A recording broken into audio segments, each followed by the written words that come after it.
17절로 20절까지 19절 20절은 같이 합독합니다. 형제들아 우리가 잠시 너희를 떠난 것은 얼굴이요 마음은 아느니 너희 얼굴 보기를 열정으로 더욱 힘썼노라.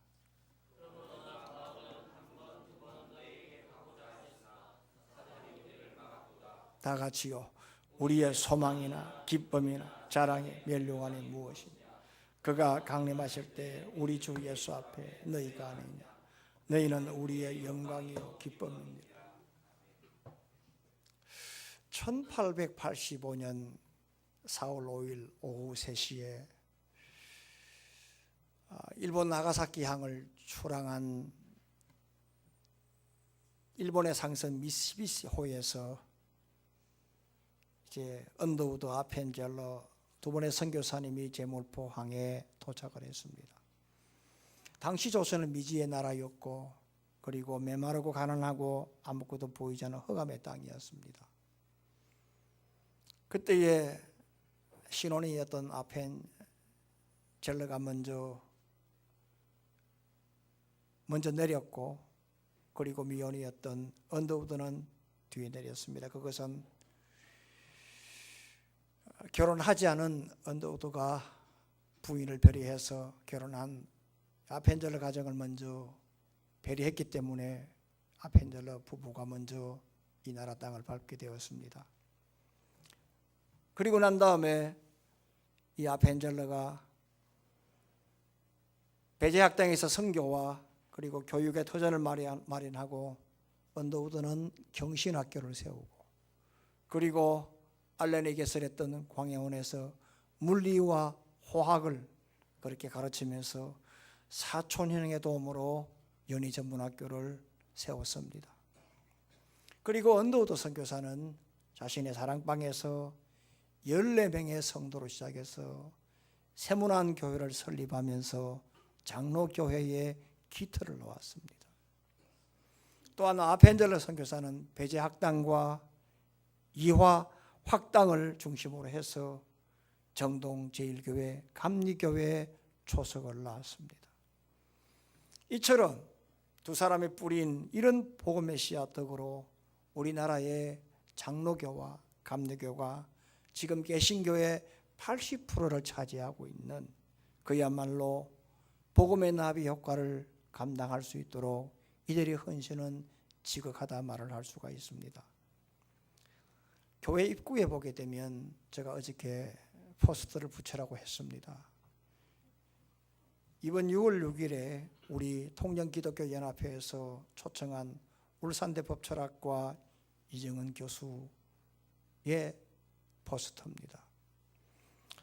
이 이정은 교수님은 20살 나이에 어린 나이죠. 이렇게 내 자신의 존재를 알고 싶어서 머리를 깎고 절에 들어갔습니다. 이분의 전공은 바로 동국대학교 불교학교 출신입니다. 군도 군목이 아니라 군성 출신입니다. 그래서 20살 나이에 이 사람이 자신을 알고 싶어서 절에 들어갔습니다. 그렇지만은 생각대로 되지 않았습니다. 그래서 잠시 그 물음을 내려놓고 사회 눈을 돌려서 모순으로 가득 찬 이 세상을 한번 바꿔보고자 했습니다만 그러나 문제는 기독교였다고 했습니다.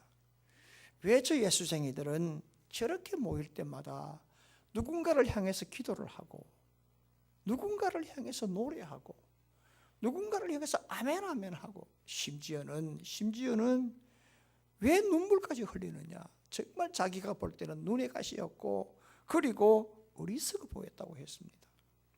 그래서 지피지기 백전백승이다 해서 상대를 알아야 이길 수 있다는 생각을 가지고 그때부터 집요하게 기독교를 공부를 하기 시작을 했다고 했습니다. 아침에 일어나면 제일 먼저 성경을 봤다고 했습니다. 그리고 난 다음에 쉬는 시간에 설교 방송을 들었다고 했습니다. 우리 기독교인들의 관이 그럴까요? 그런데 이 사람은 기독교를 알고 기독교 말살을 하기 위해서 아침에 일어나 성경을 읽었다고 했습니다. 시간마다 이 사람은 설교 방송을 들었다고 했습니다. 그리고 난 다음에 종교개혁사 위인들의 책을 엄청나게 우리 신학교단을 읽었던지 아브라함 카이프, 켈빈, 위클라프, 심지어 한국 초대교회사 엄청 힘들거든요. 제가 박영규 교수님으로부터 한국교회에서 비불 받았습니다. 3일을 달달달달 이어왔습니다. 제가 학교 다닐 때 시험 치는 그날 부산에서 일이 있어가지고 아침 6시에 박영규 교수님 교수방에서 오럴 테스트를 했습니다. 1대1로요. 그러니 그런 시험이 되게 힘들잖아요. 한국 초대교회에서 힘듭니다. 3일간 제가 달달달이었습니다. 그래도 비불밖에 못 받았어요. 그런데 지금 이 이정은 교수는 이런 부분에 달통했다고 했습니다. 대단한 사람이죠. 어느 날 이분이 설교 방송을 듣는데 그날따라 방송하는 설교하는 그 목사님 설교가 복음 설교였는데 죄인이라는 거예요. 죄인이라. 그게 비수저로 꼽히다. 왜냐하면 자기는 법 전공이니까 법에서 말하는 세상 법에서 말하는 죄인이 누구냐? 죄를 지은 사람이다. 그런데 그 설교를 듣는 순간에 죄인이란 그게 딱 꽂히면서 그 자리에 발라당 자빠졌다고 했어요. 그때 나는 죽는구나. 나는 끝나는구나. 성령이 임한 겁니다. 이 이정은 교수가 이렇게 완전히 기독교 말살 정책을 가지고 있다가 예수를 만나서 이분이 지금 기독교 변정학자로 바뀌었습니다. 이 한 사람의 영향으로 엄청난 지금 변화가 일어난 사실을 알아야 합니다. 얼마 전에 박진영 씨가 구원파라고 해서 굉장히 이렇게 소리가 많이 났습니다. 박진영 씨는 소위 말하면 아이돌을 키우는 아주 영향이 있는 사람이에요. 그런데 그 사람의 강의 내용을 들어보면 구원파가 100%예요. 그건 자기는 아니라 그래요. 따져보자 그래요. 그렇지만 100%예요. 제가 수요 설교 시간에 말씀을 했습니다만 문제가 뭐가 문제냐면 바로 이 한 사람 때문에 굉장히 많은 사람들에게 구원파의 영향을 줄 수 있다는 겁니다. 여러분, 바로 이것이 바로 나비 효과입니다. 이 나비 효과는 기상학적 용어고 그리고 경제학적 용어라고 할 수 있습니다.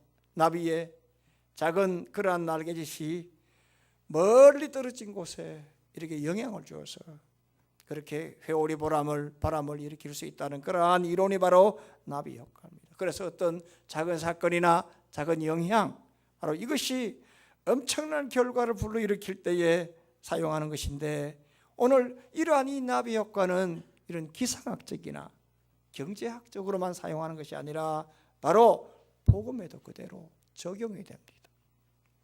처음 복음을 전할 때는 이게 효과가 없고 미미한 것 같으나 그러나 오늘 이 복음이 미치는 영향은 지대합니다. 왜냐하면 복음에는 능력이 있기 때문에 그렇습니다.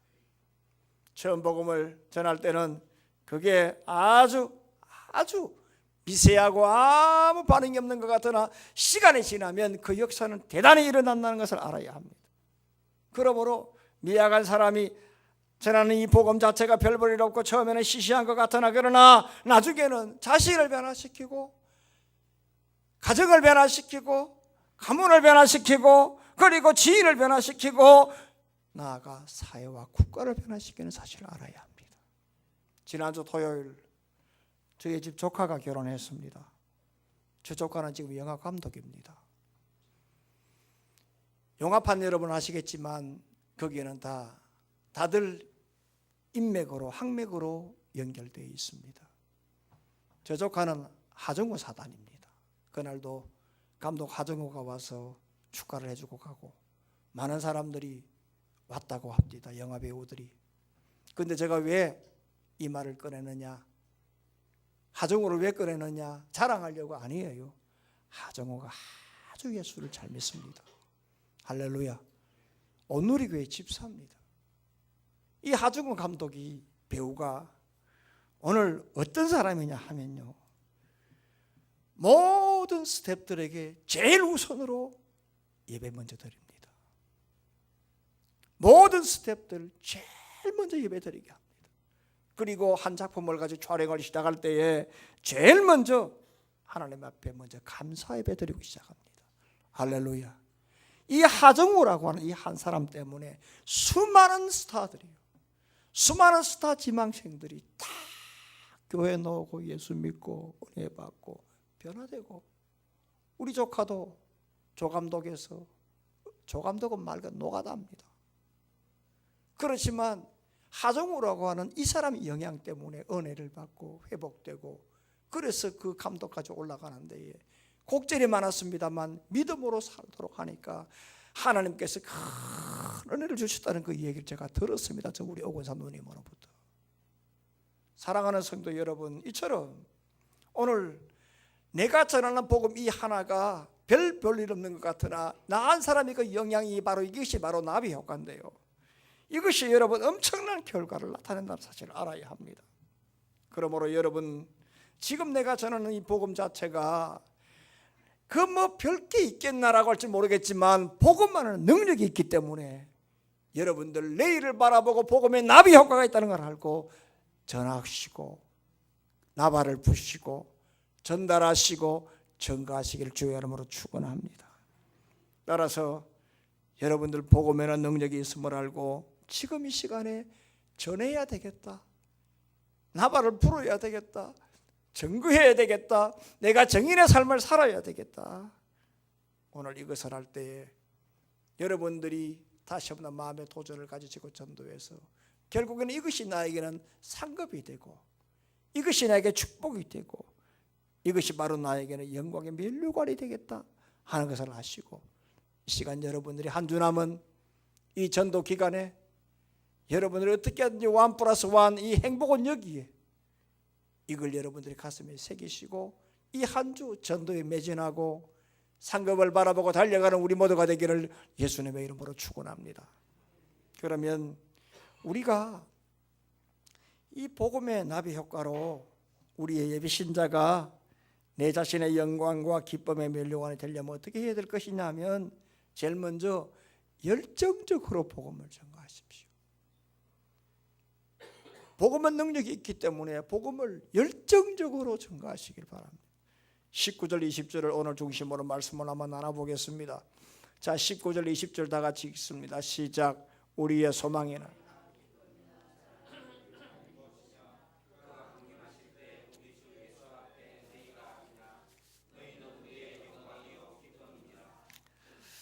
저는 이 데살로니가를 생각하면 참 감격에 찬 어떤 일이 있었습니다. 제가 데살로니가를 갔을 때, 성지순례를 갔을 때 그 데살로니가의 저작거리, 데살로니가 그 다운타운에 그 가면 옛날 데살로니가 그 시장 저작거리가 그대로 남아 있습니다. 터가. 그래서 그 위에서 제가 이렇게 턱을 이렇게 괴고 그 옛날 저작거리를 이렇게 보는데요, 2000년 전에 이곳에서 바울로부터 은혜 받은 수많은 믿음의 사람들이 이곳에서 복음을 전거했구나. 가만히 보니까 가슴이 두근두근하면서도 전율이 오르고, 그리고 뭔가 감격이 찬 그런 제 인생의 추억이 있었습니다. 또 하나, 고린도에서 이렇게 쭉 데살로니가로 올라갈 때 해변길로 갔는데, 바울이 옛날 이 길로 걸어왔구나, 걸어갔구나.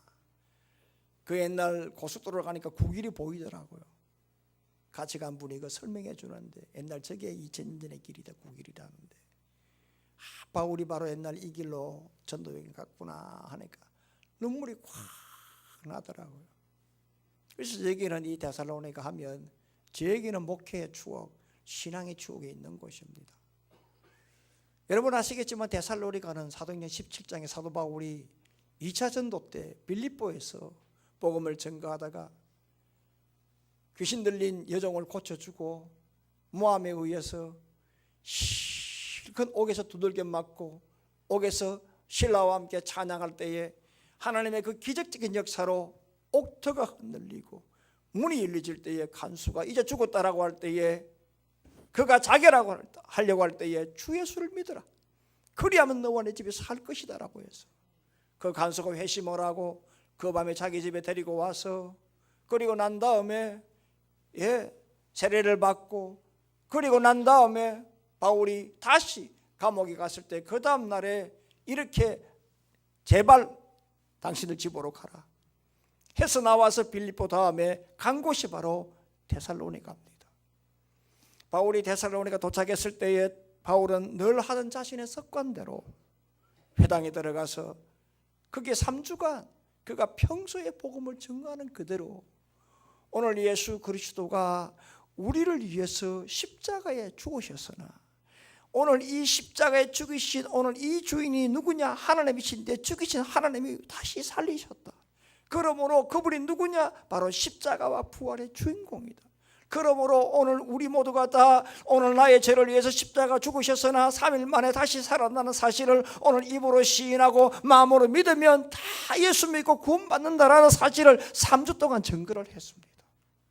이렇게 복음을 증거할 때에 거기에 적지 아니하는, 그러니까 소수의, 많지 않은 소수의 경건한 헬라인과 귀부인들이 오늘 사도 바울의 복음을 듣고 따랐다라고 말씀했습니다. 따랐다, 에이도라고 했습니다. 따랐다라고 했습니다. 여기에 경건한 헬라인이라면 헬라인은 누구냐? 그리스 사람이에요. 그리스 사람은 헬라인이요 이방인이에요. 그런데 경건하다라고 하는 것은 이 사람들이 이방인이었지만 하나님을 섬기고 싶어서 유대교로 개종한 사람들이에요. 이렇게 이방인이지만 하나님을 섬기고 싶어서 유대교로 개종했는데 바울의 복음을 듣고 이제는 또 그리스도교로 개종을 했다 이 말이죠. 그리고 귀부인들입니다. 고관대작들의 부인입니다. 이 사람들은 복음 없이도 얼마든지 살 수가 있는 사람들입니다.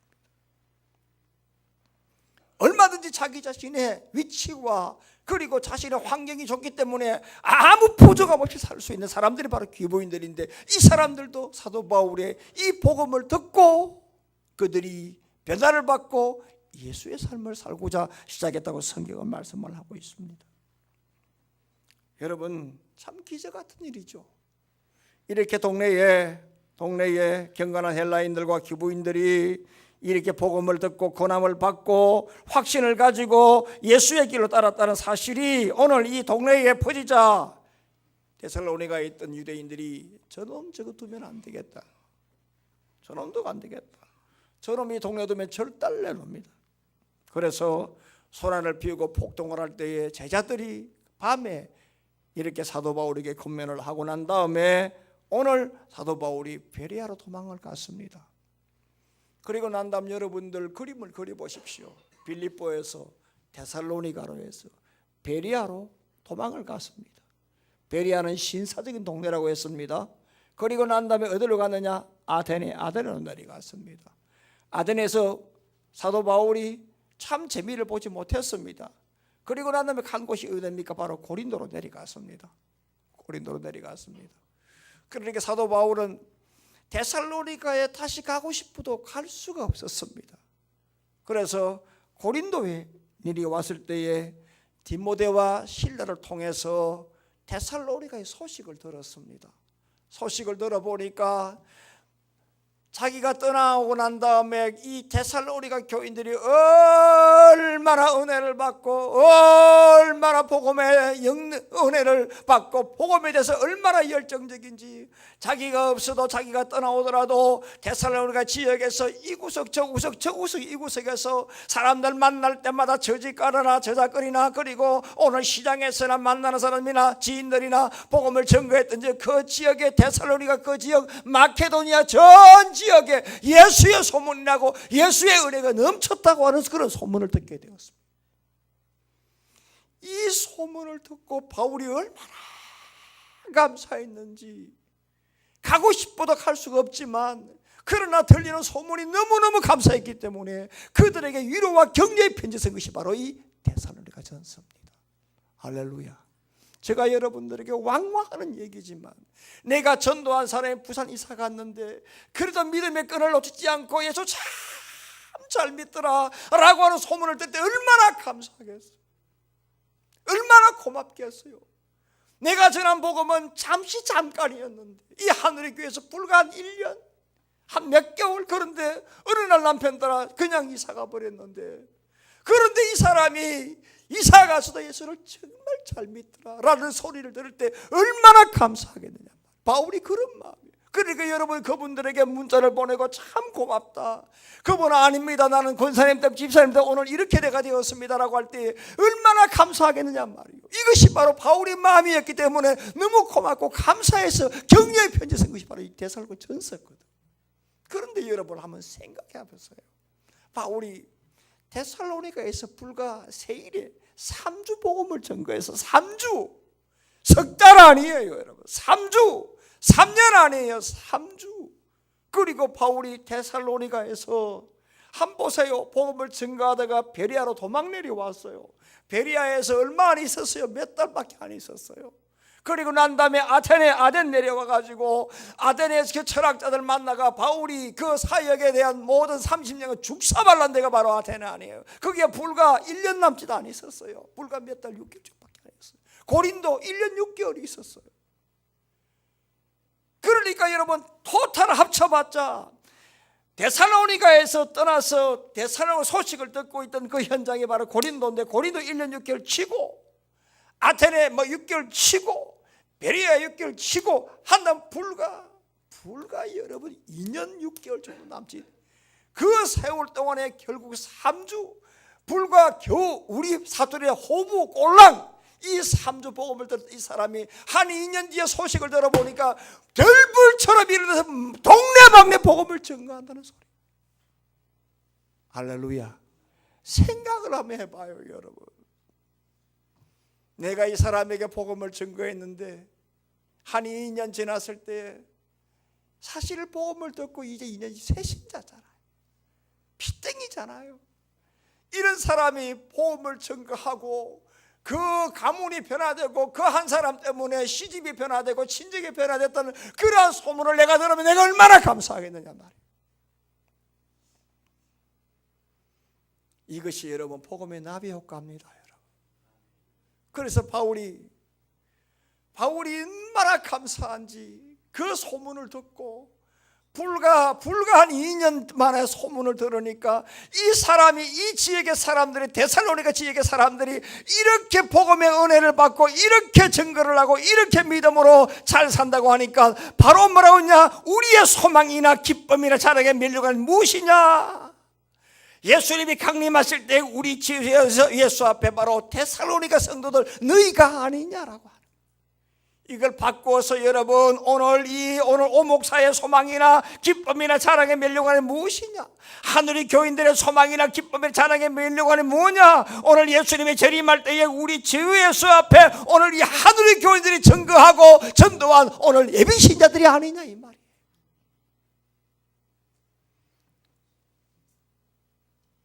제가 30년 전에 대학부를 맡을 때, 해운대 제일교회에서 대학부를 맡을 때 학생들의 이렇게 큰 흐름이 학생 선교단체에 다 가입이 되어 있었어요. CCC 아니면 IBF. 거기에 들어가지 않으면 아이들이 학교 안에서 무슨 왕따를 당하는 것처럼 싸움도 많이 했죠. 애들은 CCC가 우선이다. 또 어떤 애들은 IBF가 우선이다. 나는 교육자로서 교회가 우선이다라고 그렇게 줄다리기를 많이 했죠. 그런데 제가 이 애들로부터 받은 교재가 있었는데 제가 그 교재를 보고 도전받은 게 있어요. IBF는 굉장히 지성적입니다. 귀납법적으로 성경 공부를 정말로 잘 시킵니다. 그런데 CCC는 그게 좀 부족하지만 굉장히 동적입니다. 열정적입니다. 김중건 목사님과 닮아가지고. 그런데 CCC든 IBF든 공통점이 뭐냐? 복음의 성법입니다. 성 곱하기란 말이에요. 예. 네? 그러니까 1이 2가 되고 2가 4가 되고 4가 8이 된다고. 이게 나는 처음에 이해가 안 됐어요.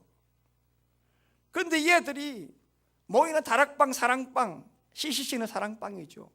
대학교 입구에서 사랑방을 만들어가 간사가 거기 숙식을 하면서 복음을 전가하고 전도를 하는데 들불처럼 일어나는 거예요. 그게 뭐냐 하면 바로 복음의 나비 효과예요. 저는 그것을 봤어요. 실제 제가 대학부를 제가 1년 반 이상 2년을 하면서 20년을 하면서 제가 경험한 게 있어요. 복음에는 확실하게 능력이 있다. 왜냐하면 복음에는 하나님의 능력이 있기 때문에, 십자가의 부활의 능력이 있기 때문에 전하면은 증거하게 된다.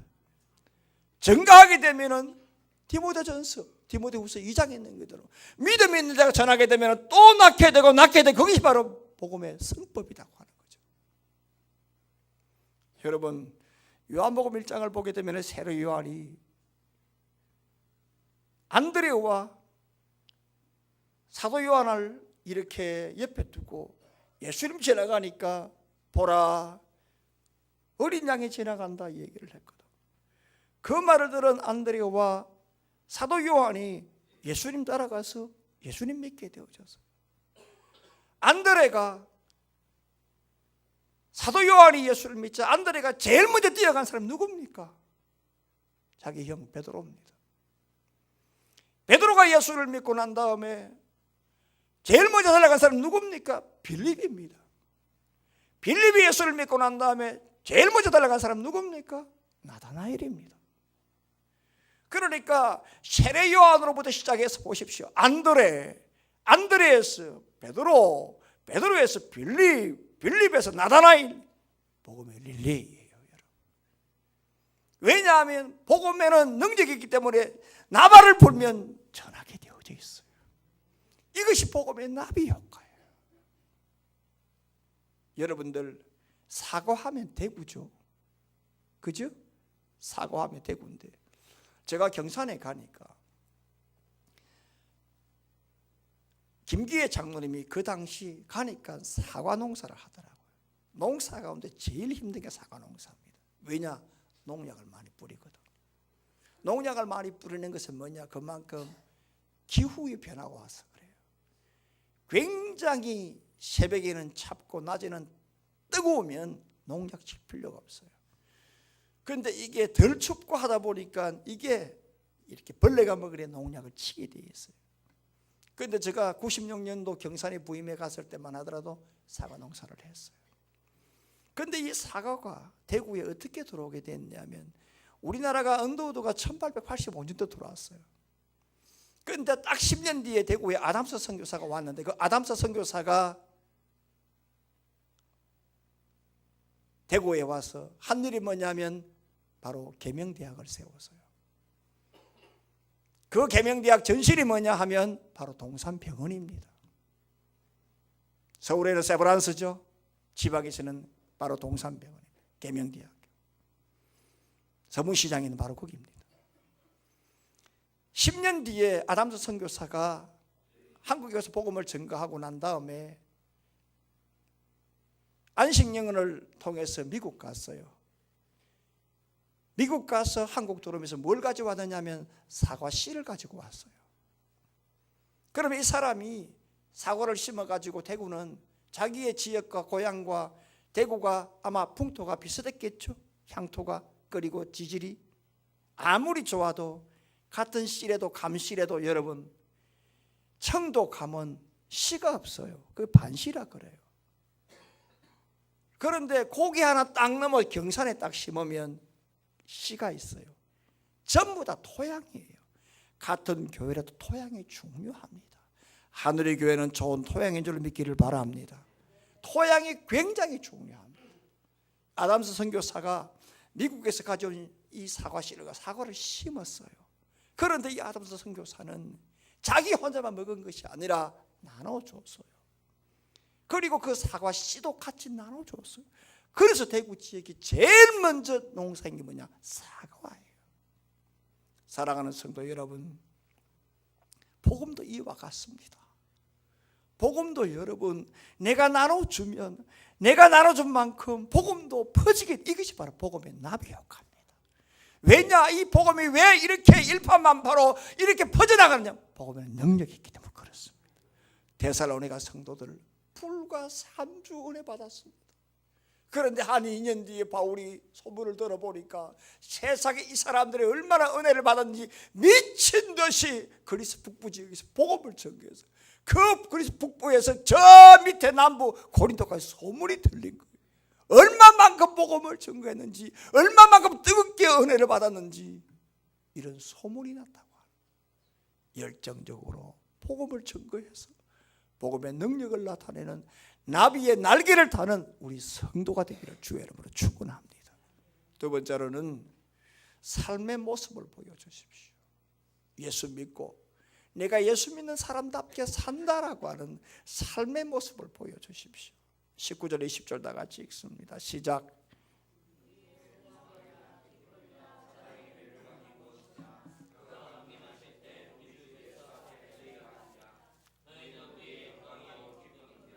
사도 바울로부터 복음을 들은 이 경건한 유대인들과 귀부인들, 요즘 말로 보게 되면, 요즘 형편으로 보게 되면 뭐 조금 더 부족함이 없는 사람들 아니에요. 아쉬울 게 하나 없는 사람들. 그런데 예수 믿고 난 다음에 이 사람들 세상적으로는 완전히 왕따 소리를 듣게 돼요. 경건한 헬라인들, 네? 헬라 사람들 얼마나 이지적입니까? 철학적입니까? 그런데 이 사람들이 하나님을 섬기고 싶어서 유대교로 개종했단 말입니다. 그러면 헬라인들로부터 저거 변절자라서, 그런데도 그래도 이제 헬라인이지만 하나님을 섬기고 싶어서 유대교로 개종했으니까 그래도 괜찮아요. 그런데 거기에 또 복음을 듣고 또 복음을 듣고 그리스도, 이러니까 두 번 변질됐다고 하는. 내일 모레 선거입니다. 이 당 저 당 옮기면 뭐라 그럽니까? 철새라 그러잖아요. 그 사람 찍어줍니까? 안 찍어주잖아요. 그러니까 세상 사람들로부터 이 경건한 이 헬라인들이 얼마나 욕 들어먹겠으면 생각을 한번 해보세요. 이건 여러분 욕 안 들어먹어도 되잖아요. 그래요, 안 그래요? 듣지 않아야 될 소리를 지금 듣고 있는 거예요. 더욱이 여러분 이 지금 기부인들 보십시오. 고관대작들의 부인입니다. 가만히 앉아가지고 손가락만 갖다 가면 다 얻을 수 있는 위치에 있는 사람들입니다. 이 사람들이 예수를 믿고 쫓겨나가고 핍박당하고 멸시당하고 가문에 축출되는 이런 고통을 당하고 있는 것이 이 상황이었어요. 그럼에도 불구하고 이 사람들은 이런 소리 저런 소리 그냥 왕따 당하고 소리 듣고 변절자 소리 듣고 가정에 쫓겨나가고 이혼당하고 파혼당하고 자식들로부터 단절당하는 이런 어려움이 있었지만 조금도 거기에 기죽지 않았어요. 그게 조금도 인상쓰지 아니었어요. 그럼에도 불구하고 이 사람들은 오직 예수 오직 복음으로 하나님께 감사하며 살았기 때문에 바울이 바로 너희가 누구냐? 너희가 나의 기쁨이요 영광이요 자랑의 면류관이다. 할렐루야. 그만큼 예수를 믿고 은혜의 삶을 살한 거예요. 내가 예수 때문에 내가 이 꼬라지가 되어졌다. 예수 믿었기 때문에 우리 가정이 이렇게 되어졌다. 예수 믿는데 왜 이리 아프노? 예수 믿는데 왜 이리 더 안 되노? 이런 소리 한 것이 아니라 오늘 이 사람들은 그 좋은 환경이었지만 예수 때문에 그런 고난을 당해도 거기에 눈 하나 깜짝하지 않았다. 이것이 여러분 바로 전도의 모습을 보여주는 겁니다. 이것이 바로 여러분 복음의 능력입니다. 이것이 바로 뭐냐? 오늘 우리의 상급이 되고 이게 우리의 기쁨이 되고 영광의 면류관을 쓰는 과정이 된다는 것을 알아야 합니다. 예수님이 이렇게 말씀하셨습니다. 마태복음 5장 14절로 15절 말씀에 너희는 세상의 빛이라 산 위에 있는 동네가 숨겨지지 못할 것이요 사람이 등불을 켜서 말 아래에 두지 아니하고 등경 위에 두나니 이러므로 집안 모든 사람에게 빛이 나니라. 우리는 누구냐? 우리는 그리스도인이다. 그리스도인은 뭐냐 하면 어두운 세상을 비추는 거울이다. 예수님은 빛이라고 하는 거예요. 우리는 누구냐? 그 빛을 비추는 거울이라고 하는 거예요. 거울에 때가 있으면 어떻게 되겠느냐 하는 거예요. 나이가 들수록 눈이 나빠지잖아요. 그러면 안경에 도수를 바꾸고는 안경을 자주 닦아야 되잖아요. 안경에 먼지가 많이 끼면 보입니까? 닦아야 되잖아요. 아무리 예수님 빛을 강철을 해도, 빛을 이렇게 광채를 가지고 이렇게 발해도 우리가 빛을 주지 아니하면 세상의 어둠 자체가 어떻게 빛을 발할 수가 있겠느냐. 로마서 13장 12절 말씀 보면은 밤이 깊고 낮이 가까웠으니 그러므로 우리가 어두움에 이를 벗고 빛의 갑옷을 입자. 옷은 뭐냐? 신분을 나타내요. 옷은 소속을 나타내요. 옷은 자부심이에요. 옷은 정체성이에요. 여러분, 이 옷에 따라 사람이 얼마나 달라집니까? 주일입니다. 주일입니다. 저는 여러분 보십시오. 목사는 작업복이 양복이잖아요. 양복을 입으면 양복 입는 만큼 행동이 달라지게 되죠. 여러분들 다 경험하셨지만 군생활 괜찮아요. 제대하고 전역하고 난 다음에 예비군 되면 이건 엉망이에요. 여러분. 아무데나 침 뱉고 짤짤이하고 욕하고 모자 뺐다가 쓰고 질질 구나 끊고, 이게 왜 이래요? 사람의 여러분 옷 따라 달라지는 거예요. 오늘 그리스도는 누구냐? 비치는 거울인데 오늘 우리들이 어떤 옷을 입는데 빛의 갑옷을 입자는 거예요. 빛의 갑옷을, 비추는 옷을 입으라는 거예요. 흔들리지 않고 변하지 않는 이 갑옷을 입으라고 말씀을 하고 있습니다. 이것이 여러분 바로 오늘 우리의 삶의 모습이라는 거예요. 세상이 아무리 달라져도 그리스도인들은 그리스도인답게 살아야 된다고 하는 거예요.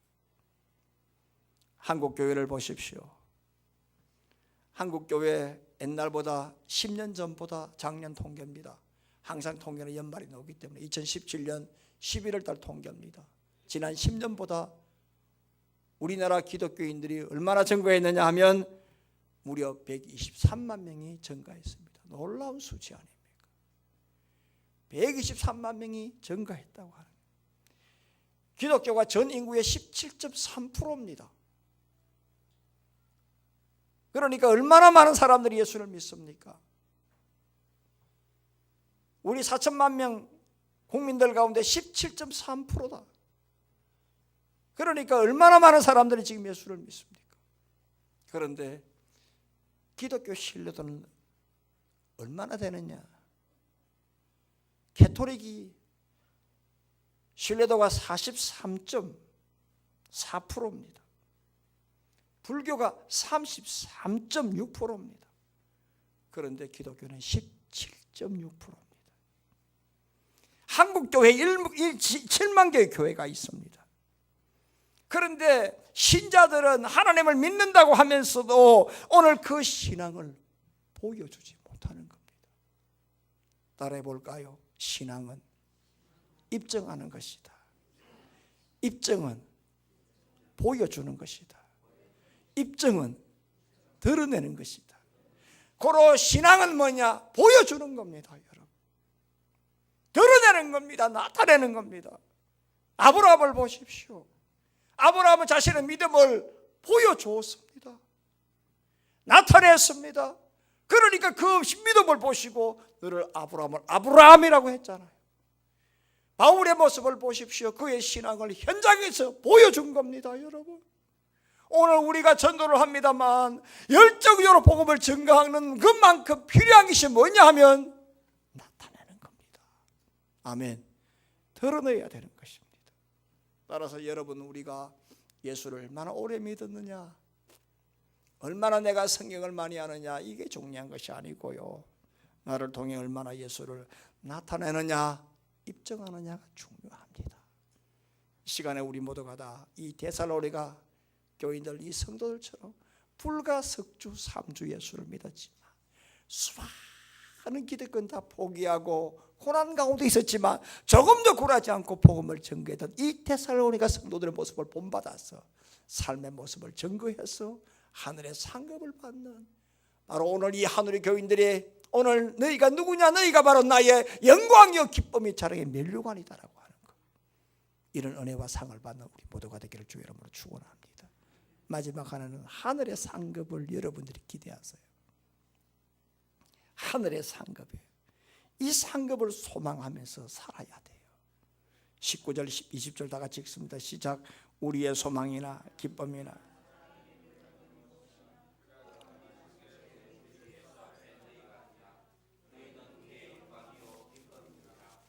지금 사도 바울이요, 예수님이 재림하는 날 오늘 자신이 전도한 이 데살로니가 교인들 때문에 예수님으로부터 받을 그 상급과 칭찬을 생각하고 있습니다.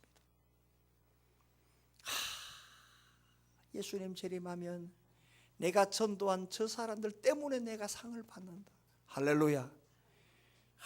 내가 전도한 오늘 저 사람이 저렇게 믿음으로 살고 영광 돌리는데 저 사람이 영광 돌리는 것만큼 그 모든 것이 나의 상급이 된다. 언제? 예수님 재림할 때, 그가 강림하실 때. 여러분, 전도 힘듭니다. 절대 전도 쉬운 게 아닙니다. 예사가 아닙니다. 그러나 여러분, 주님이 재림하는 날에 오늘 우리가 전도할 때에 살아있을 때 고생하고 헌신하고 땀 흘렸던 이 모든 것을 갚아준다고 하는 겁니다. 전도한 만큼 오늘 나에게 자랑이요 영광이요 기쁨의 면류관으로 씌워준다고 하는 거예요. 그러니까 여러분들, 오늘 이 천국에 대한 상급을 소망할 때에 전도는 쉬운 겁니다. 전도는 어렵지만 전도가 감사한 겁니다. 바울은 지금 그걸 기대하고 그걸 바라보고 있지 않습니까? 우리가 세상에서 여러분 이 힘든 것을 무엇으로 이기겠습니까? 오늘의 고난 장차 나에게 나타날 영광과 좋게 비교할 수 없다고 하는 거예요. 비교 안 돼, 잽 안 돼, 오늘 정말로 상대가 안 돼 라고 하는 이런 분명한 비교의식과 가치의식을 가지면 전도가 어렵지만 전도가 감사한 겁니다.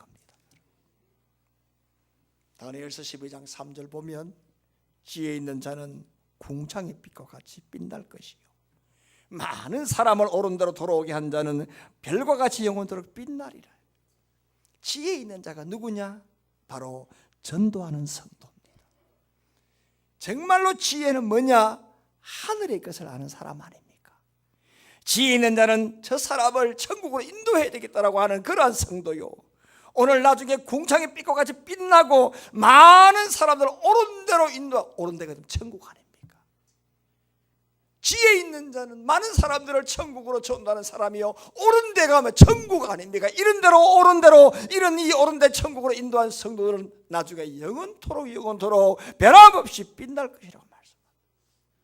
세상의 자 아무리 호화로운 것이라도 세상의 것은 잠시 잠깐 지나가는 겁니다. 대통령 5년밖에 안 됩니다. 100년 재벌, 여러분 그거 쉽지 않습니다. 솔로몬을 보십시오. 삼관왕 아닙니까? 권세, 명예, 돈, 삼관왕 아닙니까? 그런데 전도서 보십시오. 모든 게 헛되다고 하는. 사랑하는 성도 여러분, 제가 언제입니까? 제가 설교를 자주 하니까 기억이 없는데, 제가 얼마 전에 어느 폐기장에서 쓰레기 더미 안에 트로피가 있는데 그걸 찾아가지고 택배로 자기 집으로 보내줬다고 그 하는 얘기를 내가 한 적이 있어요. 그 사람이 누구냐 검색을 해보니까 세계에서 지금 가장 유명한 우리 크리스찬 가정 사역자로 가장 권위가 있고 소아과 전문인 제임스 dobson이라고 하는 박사예요. 지금 이 제임스 dobson 박사님은 미국 전역이에요. 특히 북미에서요 4,000개 방송국에서 방송이 되고 있어요. 400개 안 해요. 4,000개 방송국에서 방송이 되고 있어요. 이분의 강의가, 이분의 소리를. 그리고 이 제임스 dob슨 박사님이 매일 99개 나라에 이분의 강의가 방송되고 있어요. 북미 지역에 4,000개 방송에서 방송되고 있고 매일 98개 약 100개 나라에 방송되고 있어요. 이만큼 유명한 사람이에요.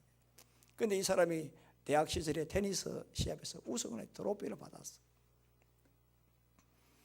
너무 감사해가지고 자기 대학 모교에 기증을 했는데 그 학교 수리한다고 그 기증한 트로피를 전부 다 쓰레기 때문에 다 버렸어요. 청소부가 정리하다 보니까 제임스 dob슨 이름이 있으니까 찾아가지고 자기 집 택배로 보냈어요. 그때 제임스 dob슨 박사님이 뭐라고 생각했느냐면 세상 것 아무것도 필요 없다. 시간 지나면 다 그때 뿐이지 다 지나간다고. 아멘.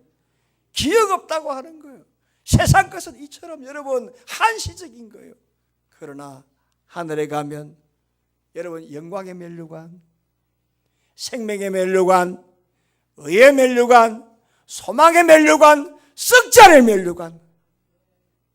옛날 우리 황영환 집사님 살아계실 때 제가 예배 시간에 제자 훈련할 때 5가지 하늘의 면류관 하면 영광의 면류관, 생명의 면류관, 의의 면류관, 소망의 면류관, 썩지 않은 면류관. 저 중간 자리에 앉아가지고 말씀을 생각이 납니다. 그렇습니다. 세상 것은 다 사라지지만 하늘에 있는 나를 위한 이 면류관 5개, 영광의 면류관, 생명의 면류관, 의의 면류관, 소망의 면류관, 썩지 않은 면류관은 사라지지 않습니다. 사랑하는 성도 여러분, 무엇을 말할까? 복음에는 나비 효과가 있다. 왜? 능력이 있기 때문에. 그러니까 이 복음으로 여러분 우리가 복음을 전가할 때 사람이 살아난다. 몇 년 전에 중국 서천성에서 지진이 일어났을 때 중국 그 구조대원들이 막 구조를 하는데 내가 특이한 걸 봤어요. 네, 그 사람들 조끼를 입었는데 라이프 조끼를 입었는데 그 등 뒤에 보니까 구원이라고 적어놨더라고요. 한자로. 그 구원 뜻을 아세요, 여러분? 구는 건질 구입니다. 원은 당길 원이거든요. 그러니까 구원이라고 하면 건지고 당기는 거예요. 구덩이에 있는 사람 먼저 건지고 내 쪽으로 당기는 거예요. 아멘. 이게 구원이에요. 한 사람을 살아있는 육신을 이렇게 여러분 건지고 당기는 것도 중요하지만 정말로 더 중요한 것은 지옥에 있는 한 사람을 건져서 하나님께로 당기는 것이 더 중요합니다. 복음에는 능력이 있습니다. 이 능력을 믿고 나발을 보십시오. 정말입니다. 그래서 나발을 불면 이게 나비 효과가 돼 태풍의 역사가 내가 알지 못하는 역사가 데살로니가 그 지역에 이르는데 그 역사가 우리 교회에 임할 줄로 믿습니다. 복음에 대한 능력을 믿으시고 여러분들 열정적으로 증거하시고 삶으로 증거하시고 하늘의 상급을 기대하시고 복음을 증거해서 우리 교회가 데살로니가 교회 같은 그런 역사가 그런 은혜가 있기를 주의 이름으로 축원합니다. 살아계신 하나님 아버지여 은혜와 사랑 감사합니다. 오늘 우리에게 복음의 은혜와 능력 주심을 진심으로 감사합니다. 복음은 처음에는 미미하지만 그러나 복음은 능력이 있기 때문에 오늘 한 사람이 전도하면 나중에 엄청난 역사 나비 효과가 있을 줄로 믿습니다. 오늘 이러한 이 복음에 대한 이 역사가 열매가 결국 나의 상급이 됨을 바울은 우리에게 말씀해 주심을 감사합니다. 오늘 하늘의 교회의 소망이나 기쁨이나 자랑의 멸류관이 무엇이냐? 예수님의 재림할 때에 우리 주 예수 앞에 바로 오늘 내가 전도한 나의 지인이여 예비신자가 아니냐? 하늘의 교인들아 바로 너희들이 오늘 우리의 영광이요 오늘 기쁨이라고 말씀하신 오늘 바울의 고백이 우리의 고백이 되기를 원하며 오늘 열정적으로 복음을 증거하고 삶으로 증거하고 하늘의 상급을 소망하며 증거함으로 5.27 행복축제 순축제 오늘 학생들의 이러한 이 축제가 하나님의 사람으로 가득 찰 수 있는 다음 주 5.27 될 수 있도록 은혜를 주시고 이번 주 있을 내게 순마다 은혜를 베풀어 주옵소서. 예수님 걸어가신 이름으로 감사하며 기도합나이다.